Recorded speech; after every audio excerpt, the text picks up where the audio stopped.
नमस्कार बच्चों, आज के इस वीडियो में हम पोल और pole shoe of DC machine के बारे में चर्चा करेंगे।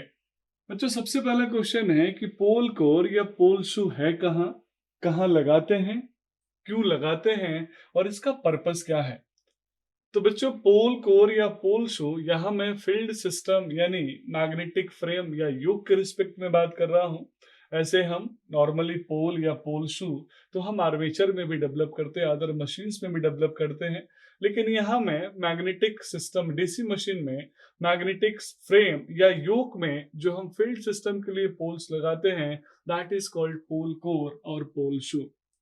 पोल कोर और पोल शू के ऊपर ही हम एक्साइटिंग कॉइल्स यानी अपने फील्ड कॉइल्स को वाउंड करते हैं, और इसीलिए यहाँ इसकी सबसे इंपॉर्टेंट रोल है। दो पर्पस है। पहला पर्पस, अगर मैं मैग्नेटिक फील्ड सिस्टम में फील्ड फ्लक्स डेवलप कर रहा हूं तो उस फील्ड फ्लक्स को एक आसान रास्ता चाहिए, एक लो रिलेक्टेंस पाथ चाहिए, साथ में वो फ्लक्स यूनिफॉर्मली स्प्रेड आउट हो, यूनिफॉर्मली बाहर की तरफ निकले।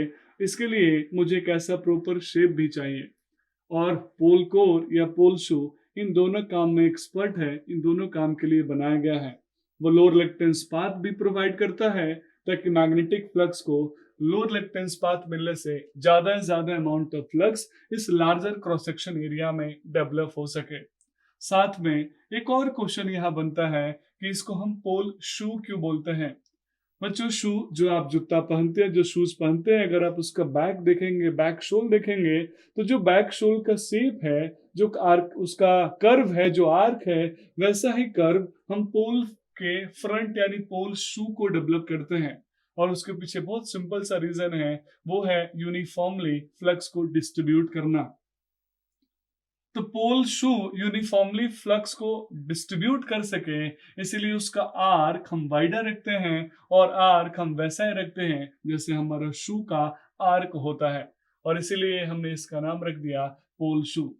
पोल शू के अंदर बहुत सारे कॉम्बिनेशंस है। सबसे पहले हम पोल शू को बनाते समय ये ध्यान रखेंगे कि हम उसके यानी जो पोल शू के जो मैग्नेटिक मटेरियल है उसको सिंगल के जगह पे हम उसके छोटे छोटे सेगमेंट्स बना के उनको हम आपस में लैमिनेट कर सके। देखिए, उसके अंदर डीसी फील्ड सिस्टम के फ्लक्स से एडी करंट तो इंड्यूस नहीं होगा, लेकिन चूंकि वो आर्मेचर के काफी करीब है, इसीलिए आर्मेचर में जो फ्लक्स बनेगा उस फ्लक्स का इंडक्शन अगर उस पोल शू में होगा तो उसके अंदर एडी करंट बनेगा, और इसीलिए हम उसको लैमिनेट करते हैं, उसके पतले पतले स्लिट्स काट के आपस में इंसुलेशन लगा देते हैं। बाकी मैकेनिकल फिक्सिंग के लिए हम होप उसके अंदर होल्स करके उसके फिक्सिंग के लिए हम बोल्ट्स और इन चीजों का भी उपयोग करते हैं। इसी पोल शू के ऊपर हम फील्ड वाइंडिंग को वाउंड करते हैं। आई होप आपने समझ लिया होगा पोल शू क्या है, फील्ड वाइंडिंग को कैसे वाउंड करते हैं और उसका नाम पोल शू ही क्यों रखा। That's all about this video. Thank you so much.